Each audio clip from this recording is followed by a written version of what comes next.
Esiet sveicināti, dārgie draugi, šajā vakarā.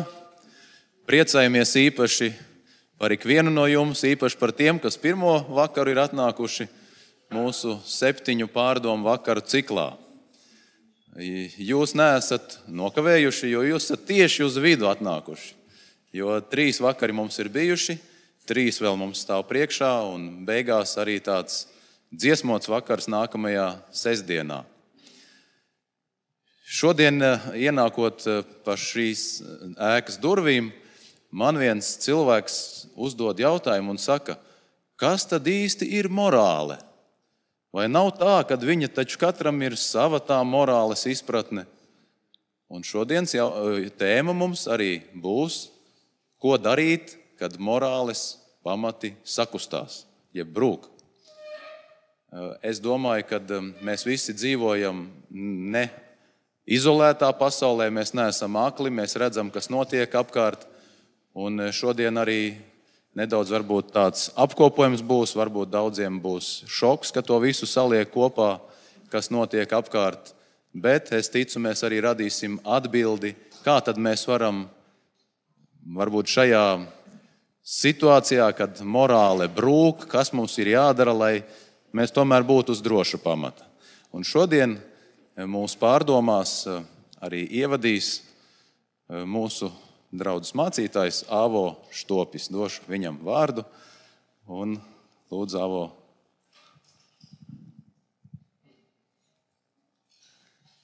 Labvakar visiem! Priecājos redzēt katru šajā vakarā, šajā vietā. Kā jau Konstantīns mums stādīja priekšā, svarīga tēma. Atklājam nākošos noslēpumus. Un ko tad darīt, kad morāles pamati grūst? Un mums jau, protams, jānoskaidro, ko tad īsti morāle nozīmē savā ziņā. Un vārnīca arī mums izskaidro. Šeit ir piemērs, kas ir morāle no tāda akadēmiskā viedokļa. Ja? Tātad morāle, tas ir viens un tas pats, kas likumība. Un tātad, ko tas nozīmē? Sabiedrisko normu, principu un noteikumu sistēma, kas likumiski nosaka cilvēka rīcību sabiedrībā un viņa izturēšanos pret citiem cilvēkiem. Tātad tas, kas nosaka, kā cilvēks rīkosies sabiedrībā, kā viņš izturēsies pret citiem cilvēkiem, kādas būs viņa vērtības, ko viņš vērtēs, ko viņš teiks, ka tam nav nekādas vērtības un tam līdzīgas lietas. Un šeit gan ir teikts vēl, ka morāli ir vēsturīgi mainīgi. Ko ar to grib pateikt? Ar to, ka mēs redzam, ka atskatoties vēsturē, bija nedaudz citas morāles normas. Šodien sabiedrībā ir tā uzskata, agrāk uzskatīja tā. Bet mēs arī redzēsim beigās, kad ir šie 2 morāles pamati. Viens ir morāles pamats, kas ir tāds cilvēcīgais morāles pamats, un vēl viens ir tas, ko mums piedāvā Dievs kā radītājs. Kādā sabiedrībā mēs šodien dzīvojam? Es vēlos jums dot dažus piemērus no statistikas, gan Latvijas statistika, gan citu valstu statistika, nedaudz par to, kādā sabiedrībā mēs dzīvojam, ar kādām varbūt morāles vērtībām. Jo tas, kas notiek apkārt mums, tas parāda, kādas morāles vērtības cilvēkos ir. Un, piemēram, viena no statistikām, tā ir Latvijas situācija. Centrālā statistikas pārvalde ir apkopojusi, ka katra 4. sieviete, 25%, un katrs 5. vīrietis no 18 līdz 74 gadu vecumam ir pieredzējuši fizisku vai seksuālu vardarbību. Tas ir daudz vai maz? Tas ir daudz. 25 un 20% ir piedzīvojuši fizisku vai seksuālu vardarbību savā dzīvē. Tas ir tiešām daudz. Un vēl vairāk lielāki procenti ir, ka 37,4% iedzīvotāji bērnībā izjutuši fizisku vai emocionālu vardarbību, savukārt savu vecāku starpā šādu vardarbību novērojuši un netīši izjutuši 36,3% iedzīvotāju, 33,2% sieviešu un 42,2% vīriešu. Bērnībā pieredzējuši fizisku vai emocionālu vardarbību. Tas ir vēl šokējošāk. Tātad tā grupa, kas ir vismazāk aizsargāta, un te starp zēniem, paskatieties, 42% savā dzīvē ir piedzīvojuši vardarbību savā bērnībā.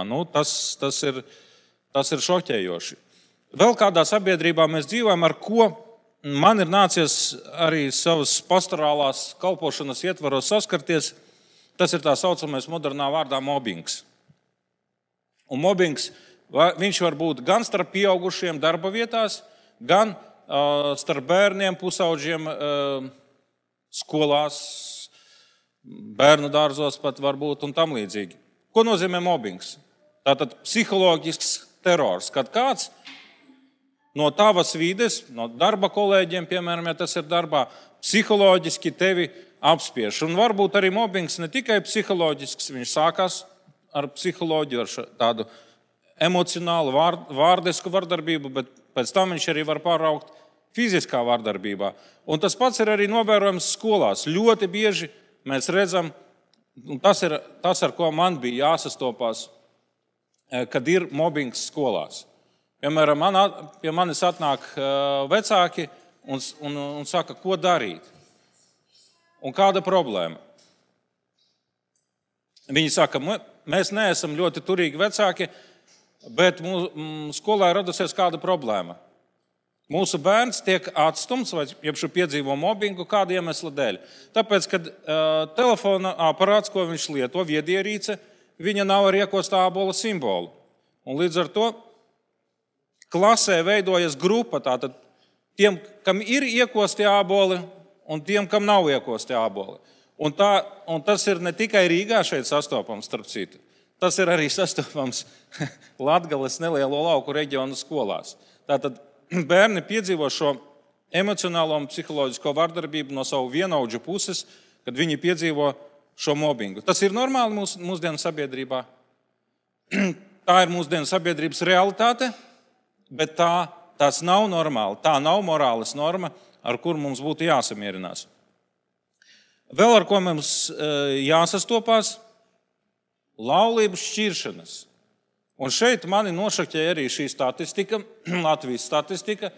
Paskatieties, 1926. gadā Latvijā tika noslēgtas 15,439 laulības. Šķirtas 1256 no viņām. Un tā statistika rāda, ka tika šķirtas 81 laulība no katrām 1000 noslēgtajām. Tas ir 26. gads. Gandrīz 100 gadi sanāk. Ja? Pēc 100 gadiem, kur mēs attopamies, 2022. gads. Noslēgtas 11,848 laulības, šķirtas 5,407. Redzat, kāds pieaugums? Gandrīz 5 reizes. Un ko mēs redzam vēl? No katrām 1000 laulībām tiek šķirtas 456, gandrīz 50% no katrām 1000 noslēgtajām laulībām tiek šķirtas. Vai tas ir normāli? Tas nav normāli, bet tādā sabiedrībā mēs dzīvojam. Un sabiedrība kaut kur sāk to pieņemt un saka, ka tā ir morāles norma. Bet es negribētu piekrist tam, ka tā ir morāles norma. Diemžēl tā ir skaudrā mūsdienu realitāte. Vēl viens temats, ko mēs redzam, atkal statistika, homoseksuāla attiecību uzplaukums mūsdienās. Šeit ir statistika no Amerikas Savienotajām valstīm. Un tur ir teikts, ka 2022. gadā 7,2% Amerikas Savienoto valstu aptaujoto pieaugušo paziņoja, ka sevi identificē kā lesbietes, gejus, biseksuāļus vai transpersonas. 7,2%. Savukārt 2012. gadā tikai 10 gadu starpniecība tas bija 3,5%. Tātad atkal mēs redzam, divkāršīgi ir pieaudzis šis skaits. Tas nozīmē, ka mūsu sabiedrība, mēs redzam, ka zūd kaut kādas morāles normas, vai šī morāle tiešām brūk mūsdienu sabiedrībā. Un, protams, mēs arī redzam šo karti, Eiropas karte, viendzimumu laulību progress, kā tiek sasniegts tas atbalsts šai lietai. Mēs redzam arī kartē, tātad ar tumšāko, kas ir atzīmēts, tās ir tās valstis, kur ir atzītas viendzimumu laulības valstiskā līmenī, viņas var reģistrēt. Mēs redzam zilā krāsā partnerattiecības, Grieķija, Itālija, mēs redzam arī Latvija tur jau ir iekšā. Nereģistrēta kopdzīve arī mēs redzam, tur ir valstis, kurās tas ir. Un konstitūcijā sarkanais paredz laulību tikai starp vīrieti un sievieti. Šeit gan mums ir jāpiemina, ka mēs kā kristieši, kā mēs izturamies pret cilvēkiem, kas nāk no šīs vides, kuri saka, mūsu morāle ir tāda. Ja, mēs pieņemam jebkuras attiecības, kādas vien var iedomāties. Mēs stingri nosodam viņu rīcību, bet mēs saprotam arī, ka mēs pieņemam viņu brīvo izvēli. Jo mēs arī saprotam vienu pamatprincipu, no kā mēs vadamies, un kas arī ir viens no mūsu kā kristiešu morāles vadmotīviem, ir šis Bībeles teksts, Romiešu vēstule 5. nodaļa 6. līdz 8. pants, kur ir teikts, jo Kristus par mums bezdievīgiem ir miris tanī laikā, kad vēl bijām nespēcīgi. Neviens tik laiti nemirst par kādu taisno, par to, kas labs, jau drīzāk kāds ir gatavs mirt.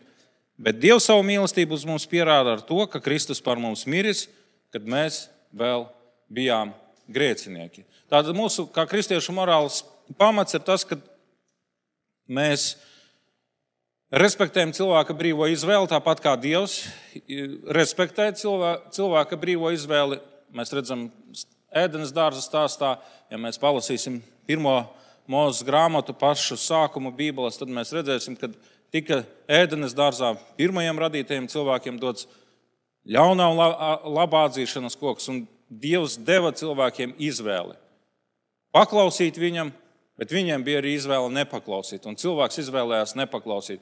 Un Dievvvārds mums atklāja, ka Kristus savā upurī ir mīris par katru cilvēku. Gan par mani, kas šeit stāv, gan par ikvienu no jums, kas šodien atrodas šajā zālē, gan par ikvienu cilvēku, kas ir ārpus. Bībele saka, ka Dievs savu mīlestību mums pierāda to, ka Kristus par mums miris, kad mēs vēl bijām grēcinieki. Kristus ir nomiris par visiem grēciniekiem. Bet šeit gan jāpiezīmē, mēs kā kristīga sabiedrība pieņemam cilvēka brīvo izvēli, bet mēs nosodam to, kas ir, kad cilvēks rīkojās pret Dieva prātu. Jo tas ir arī Dieva morāles pamats. Dievs mīl grēcinieku, bet Dievam ir pretīgs grēks. Attiecīgi rodas jautājums, kā cilvēce nonāca līdz tam, ka sabiedrība ar katru gadu kļūst amorālāka. Rodas jautājums, kāpēc? Skatoties uz šo statistiku, vai jums rodās jūsu prātos šis jautājums, kāpēc? Mēs redzam, ka sabiedrība kļūst amorāla, šīs vērtības mazinās. Ir jums šāds jautājums? Man personīgi ir, kad es redzu šādu statistiku, man ir. Un viena no atbildēm, ko mēs varam atrast, kāpēc it īpaši mūsdienās, kāpēc it īpaši pēdējos laikos tas viss piedzīvo tik ļoti pārmaiņu lielu, ir viena visnotaļ loģiska atbilde. Bobo Lelles eksperiments, kurš tika veikts 1961. gadā. Psihologs Alberts Bandura veica kādu interesantu eksperimentu ar bērniem. Viņš viņus sadalīja vairākās grupās. Un jūs redzat bildē, tur ir uzzīmēti bērni, kuri sit tādu piepūšamu lelli. Eksperimenta mērķis bija noskaidrot, kā bērns redzot kādu ainu, kādu rīcību, kas viņam tiek parādīta, kā būtu jārīkojas, kā viņš uz to reaģē un vai viņš to savā dzīvē paveic. Ko veica šī cilvēku grupa priekšgalā ar Albertu Banduru? Viņi paņēma pēc speciālajiem kritērijiem, tika atlasīti bērni, un viņi tika ievietoti speciālā vidē. Vide bija tāda, bija liela istaba, vienā stūrī bija rotaļlietas dažādas, ar ko parasti bērni spēlējās. Un otrā stūrī bija šī lelle, tur āmurs un vēl kaut kādas nūjas un tam līdzīgas lietas.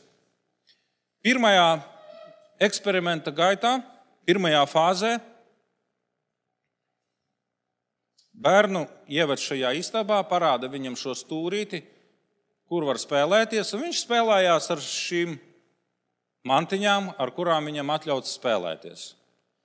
Pēc kāda laika istabā ienāk pieaudzis cilvēks un dodas uz to pretējo stūri, kur atrodas šī Bobo lelle, un viņš kādu brīdi tur kaut ko dara, tad viņš kā pieaudzis cilvēks kaut ko sāk darīt ar šo lelli.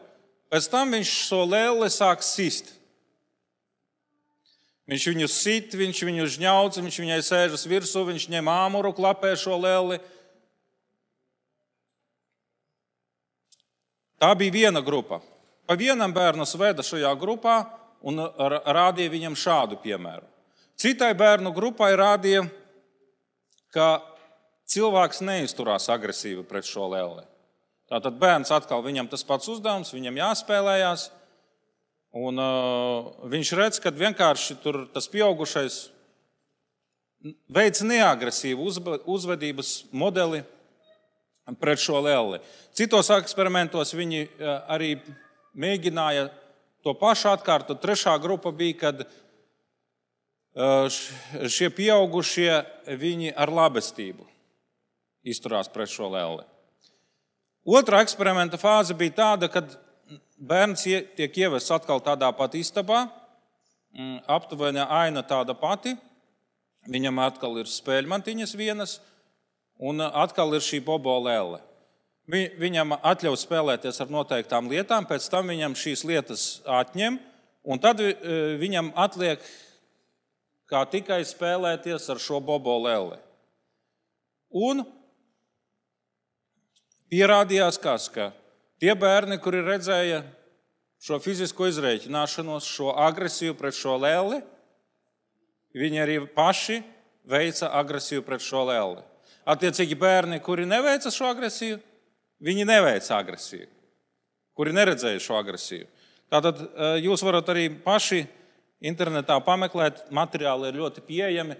Un redziet, te ir vairākas hipotēzes, kas tika izvirzītas sakarā ar šo eksperimentu. Tātad pirmā hipotēze: bērni, kuri novēroja pieauguša cilvēka agresīvu uzvedību pret piepūšamo lelli, uzrādīja ievērojami vairāk agresīvas uzvedības salīdzinot ar grupu, kas novēroja pieaugušo neagresīvu uzvedību, un kontrolas grupu, kas nenovēroja modeļus. Otrā hipotēze: zēniem, kuri novēroja neagresīvu uzvedību, bija ievērojami mazāk agresīvu reakciju nekā zēniem kontrolas grupā. Subjekti, kuri novēroja neagresīvu uzvedību, demonstrēja ievērojami vairāk neagresīvas spēles ar lelli nekā subjekti kontrolas un agresīvajās grupās. Subjekti, kuri novēroja neagresīvu uzvedību, pavadīja 2 reizes vairāk laika klusās un mierīgās spēlēs nekā tie, kuri novēroja agresīvu.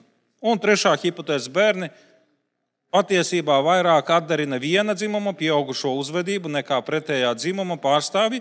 Zēni vairāk atdarina vīriešu modeļu uzvedību, meitenes vairāk atdarina sievietes modeļa uzvedību. Ko mēs varam secināt no šī eksperimenta? ka bērns, kad viņš redz kādu uzvedības modeli, viņš, kuram ir nenobriedis prāts, viņš šo uzvedības modeli pieņem kā normu. Un mēs varam teikt, kā morāles normu. Priekš viņa, tā ir viņa morāles norma, jo pieaudzis cilvēks, kas ir viņa acīs, ir autoritāte, viņš viņam parāda, ka tā var rīkoties, tā ir pareizi rīkoties. Un es jums gribu pateikt tā, ka šis eksperiments darbojās ne tikai uz bērnu prātiem, bet arī uz pieaugušo prātiem. Arī pieaugušie cilvēki, kad viņi redz, ka kāds cilvēks kaut kā rīkojās, viņš to redz, un viņš var arī šo uzvedības modeli ieviest savā dzīvē. Un šis eksperiments mums pierāda, tātad, ka uzvedības modeļu parādīšana formē cilvēka tālāko uzvedības modeli. Un sakiet lūdzu, mūsdienu sabiedrībā, kas ir tas, kas veido cilvēka uzvedības modeļus? Kā jūs domājat? Ģimene? Ģimene viens? Tas ir labākais variants. Vide, kurā viņš dzīvo. Ziniet, ko es ļoti bieži novēroju? Es novēroju šādas ainas.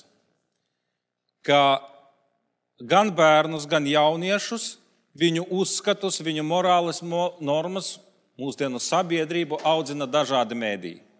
Informācija, kas pieejama šajos medijos, YouTube, Instagram, OnlyFans, Facebook, TikToks, Netflix, filmas dažādas.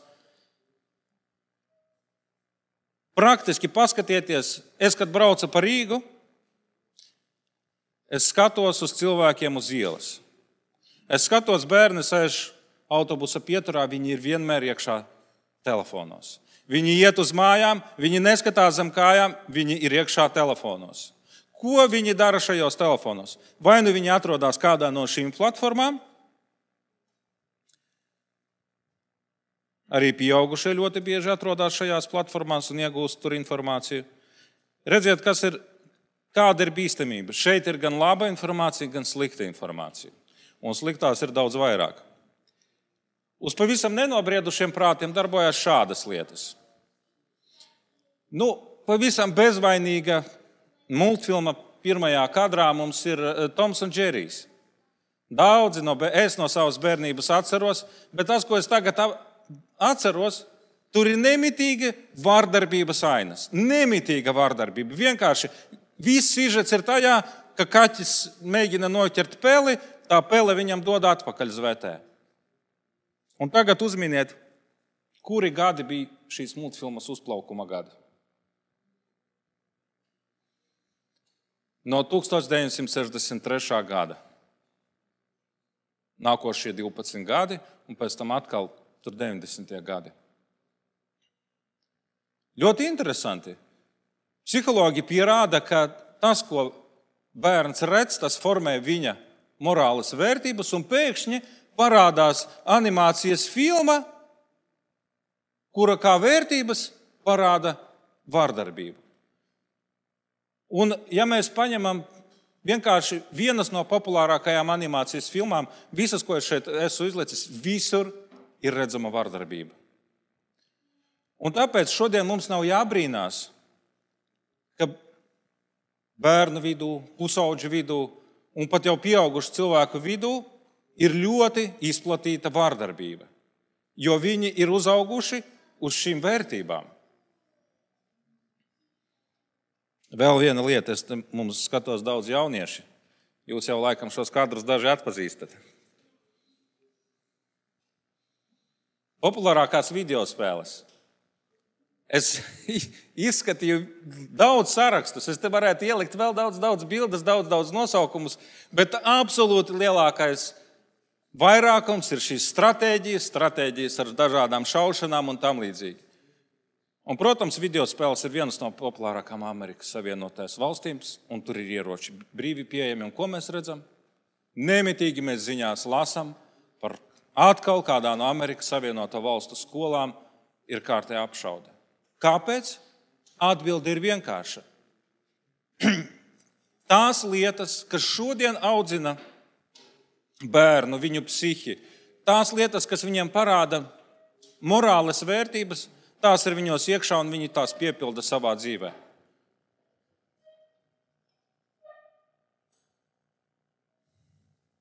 Vēl viena lieta. Mūsdienu cilvēku audzina internets un televīzija. Televīzijā es ieliku šeit tādus populārākos seriālus. Kā jūs domājat, kas vieno vismaz šos 6 seriālus? Visos šajos seriālos ir homoseksuāla attiecību propaganda. Pilnīgi visos. Un kas ir interesanti, kā darbojās visa šī sistēma un visa šī industrija visā pasaulē. Piemēram, mēs redzam šos pirmos 5 seriālus, tie ir vienkārši bestselleri, visvairāk skatītie seriāli pēc statistikas. Tas nāk viss no Amerikas Savienotajām Valstīm, tur mums vienkārši ir saprotams, ka tur cilvēki ir daudz vairāk degradējušies un tam līdzīgi. Bet, piemēram, šeit es pēdējā kadrā ieliku Naša Raša no Krievijas nācis seriāls, kas ir interesanti. Krievija tiek uzskatīta par vienu no valstīm visā pasaulē, kurā ir vislielākais šī pretestība pret homoseksuālām attiecībām. Krievijā valdība un visi saka, mums nevajag homoseksuālus cilvēkus. Viņi saka, tas nav labi. Bet, ja mēs paskatāmies uz tām filmām un seriāliem, ko ražo Krievija, valsts, kas sevi nostāda, ka viņi ir pret homoseksualitāti, ļoti daudzos seriālos tiek apspēlētas homoseksualitāte. Viņa tiek apspēlēta savādāk nekā šajos seriālos, kas ir nākuši no Amerikas Savienotām Valstīm, jo šeit tas tiek apspēlēts kā toleranta izturēšanās pret šiem pārstāvjiem. Krievijā viņi nedaudz izsmej tos, kas pieder pie LGBT grupas. Bet mums ir jāatcerās viena lieta.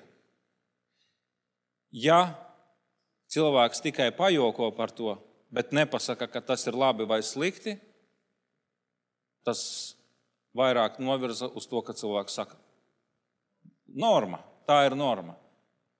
Ja cilvēks pasaka, ka tas ir slikti, jā, tad tu zini viedokli. Bet absolūti lielākā daļa, kas tiek ražots arī Krievijā, pasaka vienkārši caur joku apspēlē to visu, bet nepasaka, ka tas ir slikti. Un līdz ar to mēs redzam, ka visas pasaules televīzijas industrija arī audzina mūs par šīm nepareizajām morāles vērtībām. Un daudz kas cits. Citos seriālos, komēdijās, ja jūs skatītos kādas komēdijas, tad jūs redzētu, ka viens no komēdiju galvenajiem motīviem ir parādīt, ka, piemēram, meli tas ir labi, jo visas komēdijas ir balstītas uz meliem. Viņi parāda, ka meli tas ir jautri. Tur nav nekā slikta. Tas ir tāds nevainīgs joks, no kura rodas komēdiju situācija, kas liek cilvēkiem smieties. Tā mūsdienu sabiedrībā tiek uzskatīts. Bet Bībele saka savādāk. Mēs apskatījām, ka šodien visa tā vide, kurā mēs dzīvojam, visi mediji, sociālās platformas, viņas ļoti bieži mums atklāja nepareizos modeļus, jeb modeļus, kas sagrauj morāles vērtības. Un tad attiecīgi rodas jautājums, tas ir šis jautājums, par kuru mēs šodien runājam. Ko tad mums darīt? Kur meklēt pareizos morāles standartus? Un man ļoti patīk viens izteiciens, ko es dzirdēju pavisam nesen. Kur meklēt pareizos morāles standartus? Dāvis Trubets, ko jūs izteicies, ir tā, ka Bībele ir vienīgais drošais pamats mūsdienu sabiedrībai. Patīk jums šis izteiciens? Man arī ļoti patīk. Man viņš ļoti iepatikās, tāpēc es viņu ieliku. Bībele ir vienīgais drošais pamats mūsdienu sabiedrībai. Mūsdienu sabiedrībai ir jāmeklē Bībele. No kurienes Dāvis Trubets, ko es to ņēma?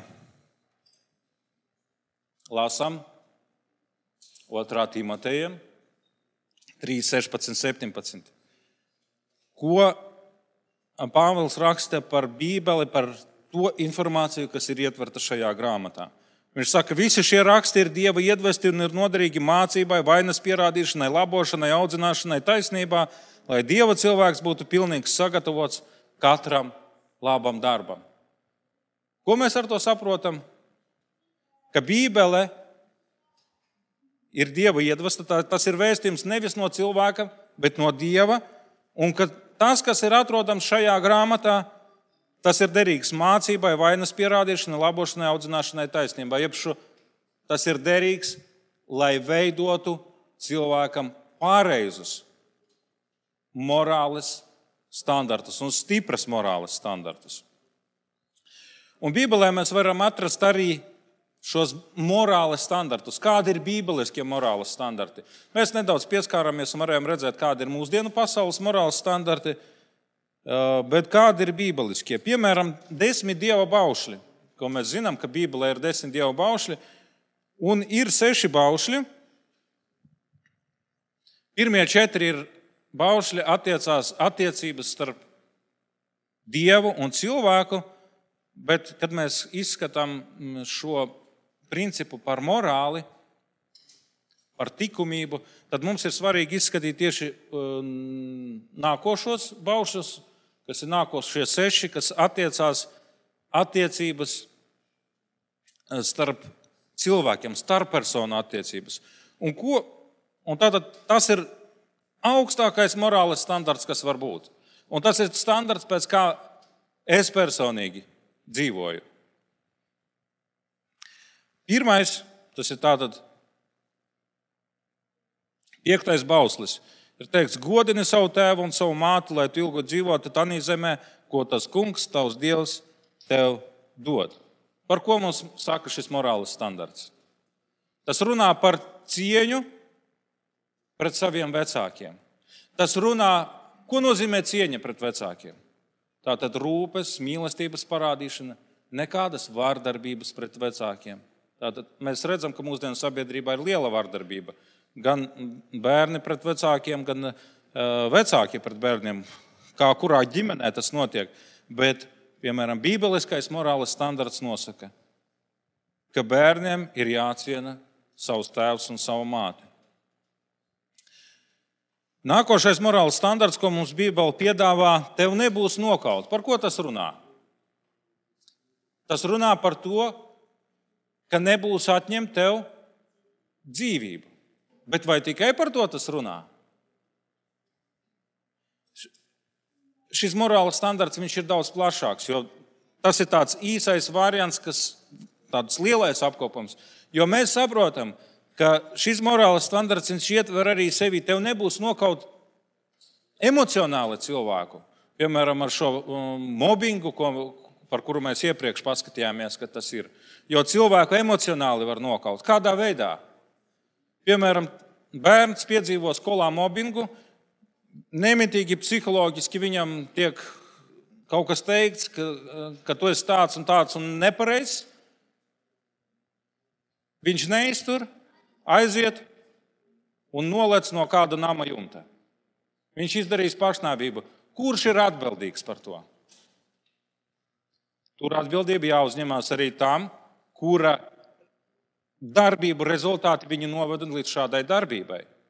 Tātad šis Bībeles morāles standarts tev nebūs nokaut, māca, ka mums ar mīlestību ir jāizturas pret ik vienu cilvēku, ka mums jāciena ik viena cilvēka jūtas un ka ne tikai fiziski mēs varam atņemt cilvēkam dzīvību, bet Bībele māca, ka neatņemiet fiziski nevienam cilvēkam dzīvību, bet arī emocionāli nenokaujiet viņus. Nākošais morāls standarts, ko Bībele mums piedāvā, tev nebūs laulību pārkāpt. Mūsdienu sabiedrībā tas arī ir kaut kādā ziņā aktuāls morāls standarts. Cilvēki, ko saka, jā, viņi saka, ka laulību pārkāpt nav labi. Bet ko mūsdienu sabiedrībā cilvēki uzskata par laulības pārkāpšanu? Viņi saka, laulības pārkāpšana ir tad, kad vīrs aiziet pie citas sievietes un guļ ar viņu. Vai otrādi, sieva aiziet pie cita vīra. Bet bībeliskais skatu punkts pasaka gan šo lietu, gan arī paplašina, kad laulības pārkāpšana tas ir vēl daudz citas darbības. Tā ir dažāda cita veida iekāra. Un Kristus ir teicis, kas uzlūko sievu to iekārodams, tas jau ar viņu laulību ir pārkāpis. Un tur ir vēl citi. Tātad šis Bauslis runā, kad arī šis morāls standarts, viņš runā pret homoseksuālām attiecībām, viņš runā pret zoofīliju, pret pedofīliju. Visas šīs lietas var atskaitīt pret laulības pārkāpšanu. Viņš runā arī par to, ka mūsu morāls standarts ir tāds, tev nebūs, ja jau ir divi cilvēki, tātad no bībeliskā viedokļa seksuālās attiecības ir atļautas starp vīru un sievu, tad, kad viņi ir noslēguši laulību. Nevis tad, kad vienkārši viņiem gribās un viņi grib pārbaudīt, viņi sadarīgi vai nesadarīgi seksuālā ziņā. Kas ir mūsdienās šodien ļoti populāri. Cilvēki saka, kā es varu precēties nepārbaudījis. Varbūt mēs nesadarām. Starp citu, viens no pamat iemesliem, kas bieži vien, ko cilvēki saka, kāpēc jūs šķiraties? Viņi saka, nesadarām seksuālā ziņā. Vai citi saka, mēs raksturi nesadara. Citi saka, laulības pārkāpšanas dēļ. Tie ir tādi populārākie iemesli. Bībele mums dod skaidru regulējumu.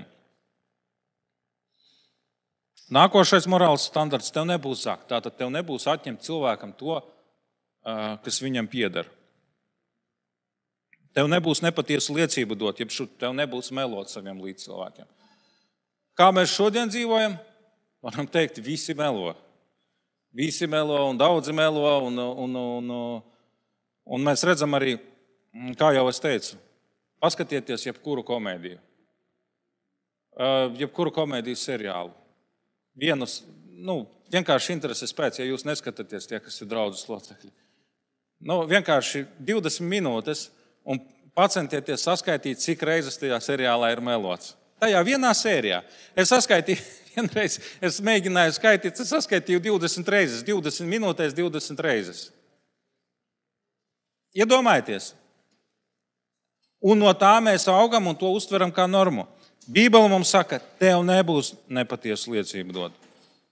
Un vēl viens morāls standarts, tev nebūs iekārot savu tuvākā namu, tev nebūs iekārot savu tuvākā sievu, nedz viņa kalpu, nedz viņa kalponi, nedz viņa vērsi, nedz viņa ēzeli, nedz ko citu, kas tavam tuvākam pieder. Šis Bauslis arī attiecas pret visām krāpniecības schēmām. Jūs noteikti esat piedzīvojuši, es domāju, jo es, piemēram, pagājušā gadā, man vismaz 10 krāpnieciski zvani bija. Un cilvēks pilnīgi nekaunās no tā, kad tu sāc ar viņu runāt un pasaki, ka tu saprati, ka tas ir krāpnieks. Viņš nemaz nekaunās no savas darbības. Tātad viņa morāles standarti ir pavisam citi kā manējie. Ja? Jo viņam ir pie kājas, jo viņš ir iekārojis tavu namu, tavu vērsi, viņš ir iekārojis visu, kas pieder tev. Diemžēl tādā sabiedrībā mēs dzīvojam. Bet ko mēs vēl varam redzēt, kādi ir Bībeles morāles standarti? Tātad Bībeles morāles standarti, Dieva morāles standarti ir vērsti uz mīlestības piepildījumu. Tas ir visa apkopojums. Kā mēs varam savā dzīvē ieviest vislabākos morāles standartus, tas ir mīlēt tos cilvēkus, kas mums ir apkārt. Bet ko nozīmē mīlēt cilvēku? Pāvils vēstulē Romiešiem 13:8-10 raksta, nepalieciet nevienam neko parādā, kā vienīgi, ka jūs citu mīlat. Jo kas otru mīl, tas piepildīs bauslību, jo bauša tev nebūs pārkāpt laulību, tev nebūs nokaut, tev nebūs zakt, tev nebūs iekārot, un ja vēl ir kāds cits bauslis, saņemamies kopā šī vārdā, proti mīli savu tuvāko kā sevi pašu. Mīlestība tuvākajam ļaunu nenodara. Tātad bauslības piepildījums ir mīlestība. Tā kā tas, ko Dievs mums piedāvā, ir mīlēt līdzcilvēkus. Vēl arī, piemēram, Bībelē ir atrodams tāds seksuāla attiecību regulējums. Mēs redzam, vienkārši Bībele skaidros tekstos pasaka, kādi ir Dieva standarti, kādas ir dievišķās morāles vērtības. Un te Bībele mums skaidri pasaka, ar vīru tev nebūs gulēt kopā, kā guļ ar sievu. Tā ir negantība, un nekādi dzimumu sakari tev nav atļauti ar lopiem, ka tu ar tiem apgānies. Arī sievai ir aizliegts nostāties, lai tā tiktu aptieta no dzīvnieka, tā ir kauna pilna apgānīšanās. Un arī tiek doti padomi 1. Korintiešiem 7:2-3, bet netiklības novēršanas labā, lai katram ir sava sieva un katrai sievai savs vīrs. Vīrs, lai izpilda savu pienākumu pret sievu un sieva pret vīru. Redziet, ļoti vienkāršs Bībeles standarts. Lai nebūtu netiklības, lai nebūtu laulības pārkāpšanas, Bībele saka vienkārša lieta. Tev ir jābūt sievai, ja tu esi vīrietis, un ja tu esi sieviete, tev ir jābūt vīram. Un katram ir jāizpilda savus pienākumus pret savu laulāto draugu.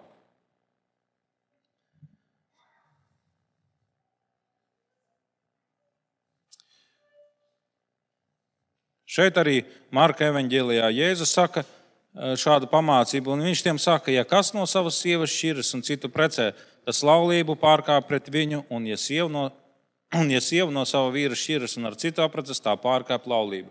Tātad šeit Bībele mums pasaka, ka bībeliskais standarts tas nav, ka cilvēks izdomā pēkšņi, man liekas, ka mūsu raksturi nesadara ģimenē. Kā tas ir mūsdienu sabiedrībā. Cilvēks 10 gadus ir laulībā, un pēkšņi viņš saka, nesadara mūsu raksturi. Jāiet katram savs ceļš, lai mēs abi būtu laimīgi. Bībele mums saka, ja kas šķiras, tas pārkāp laulību. Un Mālēhī 2:15-16, tāpēc esiet nomodā par savu garu, un lai neviens nenoniecina savu jaunības gados apņemto sievu, bet kas uz viņu dusmo un padzen viņu, saka tas kungs, Izraēla Dievs, tas aptrēpa savu tērpu ar varmācības negodu, saka tas kungs, Cebots, tādēļ esiet nomodā par savu garu un neesiet neusticīgi pret viņu šādu sievu. Bībeles morāles standarti, viņi ir augsti. Un atšķirībā no šiem pasaulīgajiem Bībeles standartiem, no mūsdienu Bībeles standartiem, Dieva vārds mums pasaka, ka Bībeles morāles standarti viņi ir nemainīgi. Kādi viņi bija jau pie cilvēka radīšanas, tādi viņi bija pirms 2000 gadiem, tādi viņi ir arī šodien, un tādi viņi arī būs nākotnē. Viņi nekad nemainās. Kā Dievs to ir noteicis, tādi viņi paliek. Un tas ir tāpēc, ka tas mums dod šo drošības garantu. Un Bībele saka, katrs labs devums, katra pilnīga dāvana nāk no augšienes, no gaismas tev, pie kura nav ne pārmaiņas, ne pārgrozības ēnas. Tātad Dieva morāles standarti, kurus mēs šodien apskatījām, dažus no viņiem. Mēs varētu apskatīt ļoti daudz, bet mums vajadzētu daudz laika. Bet mēs apskatījām dažus. Viņi ir nemainīgi. Viņi tādi būs arī vienmēr. Rodas arī jautājums, ko darīt, kad morāles pamati grūst. Un es atrodu šādu lietu, ka vienīgais drošais ceļš savā dzīves gājumā turēt Dieva piedāvātos morāles standartus, šos nemainīgos, šos augstos morāles standartus. Un arī Bībelē mums ir dots šis aicinājums viņas turēt. Ko mums darīt, kad mēs redzam, ka apkārt mums šie morāli standarti brūk, ka sabiedrībā viņi ir nolaisti līdz pat zemē. Tātad viņi gandrīz vairs nav dažās vietās, var teikt. Bībele mums dod paskaidrojumu. Tiem, kas grib ievērot augstos morāles standartus. Tāpēc pielieciet visas pūles un parādiet savā ticībā tikumu, bet tikuma atziņu, atziņā atturību, atturībā pacietību, pacietībā dievbijību, dievbijībā brālību, brālībā mīlestību. Un 1. Tesaloniķiešiem ir teikts 4:3, jo tāda ir Dieva griba, lai jūsu dzīve būtu svēta, atturieties no netiklības. Uz kādām darbībām tad arī tālākām sakarā uz morāles vērtībām arī Dievs mūs aicina? Pāvils vēstulē Efeziešiem 5:15-17. Viņš saka, tad raugieties nopietni uz to, kā dzīvojat. Nevis kā negudri, bet kā gudri. Izmantojiet laiku, jo šīs dienas ir ļaunas. Tāpēc nepadodieties neprātam, bet centieties saprast, kāds ir jūsu kunga prāts. Šī raksturvieta mūs pamudina domāt, raugieties nopietni uz to, kā dzīvojat. Šodien, darbie draugi, jums ir pašiem izvēle. Jums ir jāizvēlas, kā jūs dzīvojat. Un,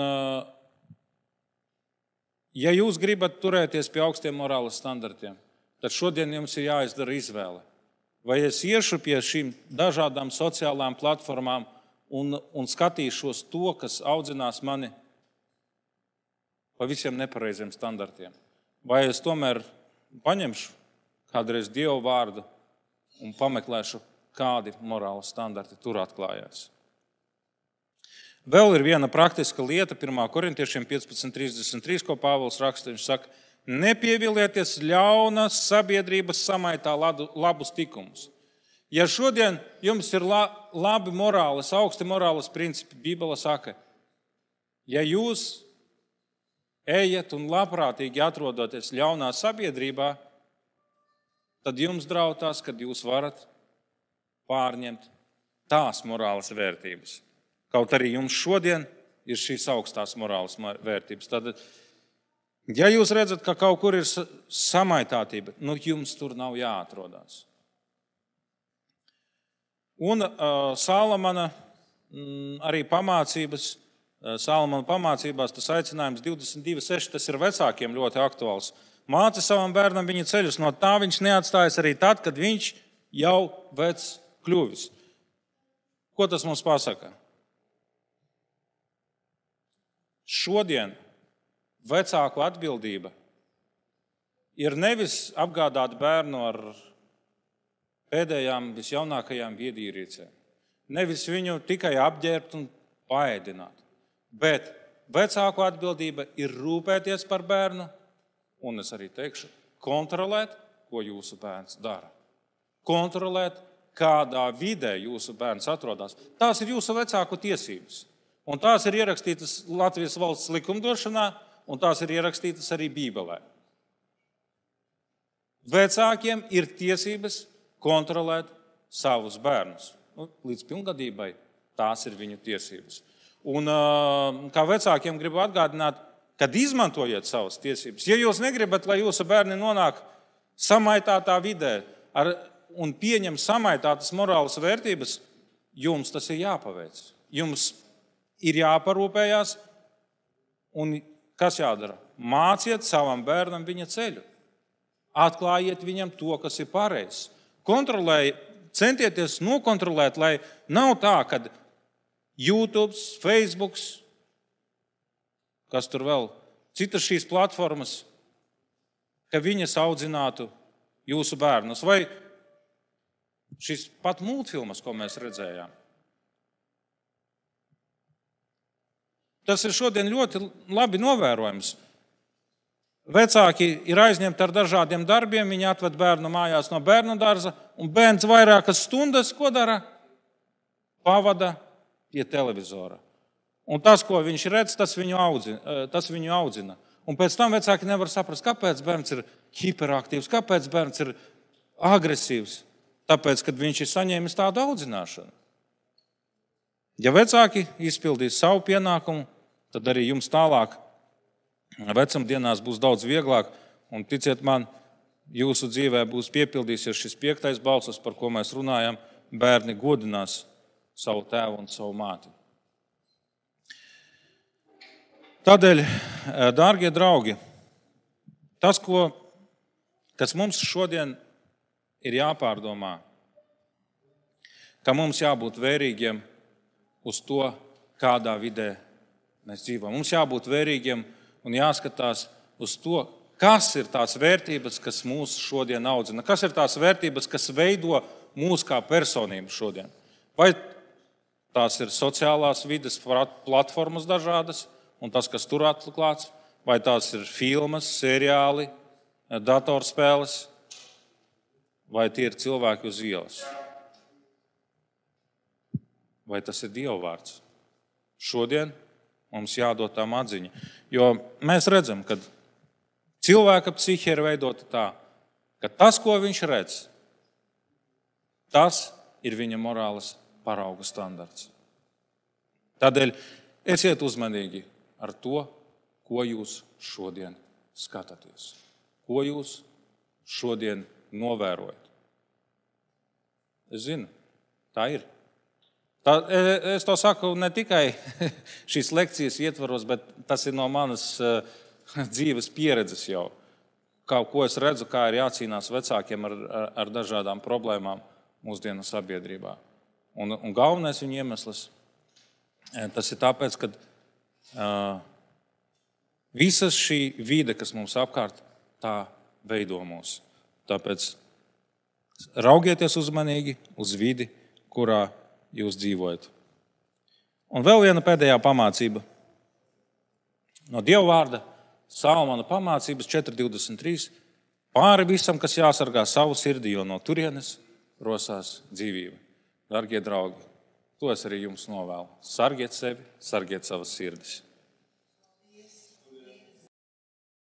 Liekas varbūt tiešām, kā lai es tagad izdaru šo nostiprināšanos patiesajās morāles vērtībās.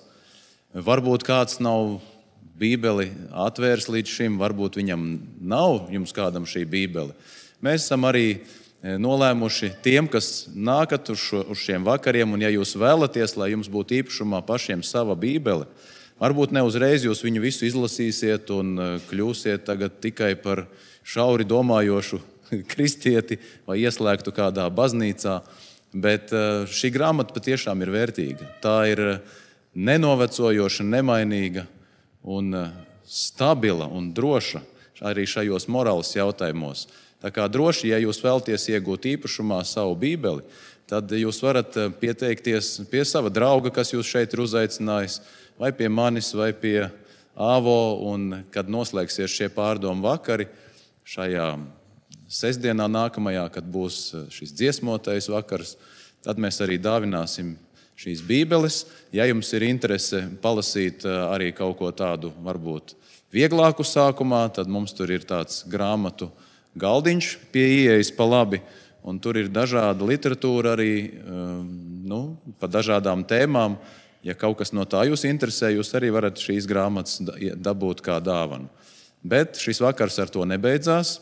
Mēs arī aicinam jūs pakavēties, palikt, parunāt par to, kas jūs satrauc, varbūt, ko jūs esat novērojuši vēl bez tā, kas te bija teikts jautājumā par morāli un kā tad vest varbūt mūsu sabiedrību vairāk gaismā, kā mēs varētu dzīvot tā, lai mūsu tautai būtu nākotne, nevis mēs pazustu visos šajos varbūt neprātos, kas notiek mums apkārt. Brīva diskusija pie tējas un cepuma, un priecāsimies jūs redzēt arī uz priekšu. Vēl ir 2 vakari.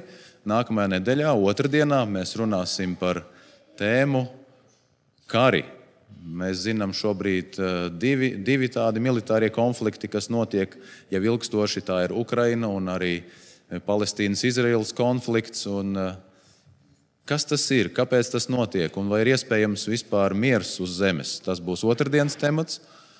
Un ceturtdien mums ir arī aktuāla tēma par tādu lietu, ka daudzi cilvēki šodien nezin, kur atrast drošību un vēršās pie zilniekiem, pareģiem, burvjiem, dziedniekiem, meklējot savai dvēselē kaut kādu mierinājumu. Un ceturtdien mēs runāsim par šo tēmu. Un sestdien tad būs šis dziesmotais vakars, kur dziedās dažādi dziedātāji, un arī jums būs iespēja dziedāt kopā. Mums tāda iecerē pamēģināt kopā padziedāt ar publiku. Tā kā droši nāciet, jums nav jābūt profesionāliem muziķiem, jūs varēsiet izmēģināt, kā tas ir. Dziedāt kopīgās dziesmas, tā teiksim. Jā. Tā kā prieks vēlreiz par katru, un pavadīsim vēl jauki šo pusstundu vai stundu, cik nu kurš vēlas. Un tad gaidīsim jūs otrdien, tai pašā laikā, 6:30 vakarā.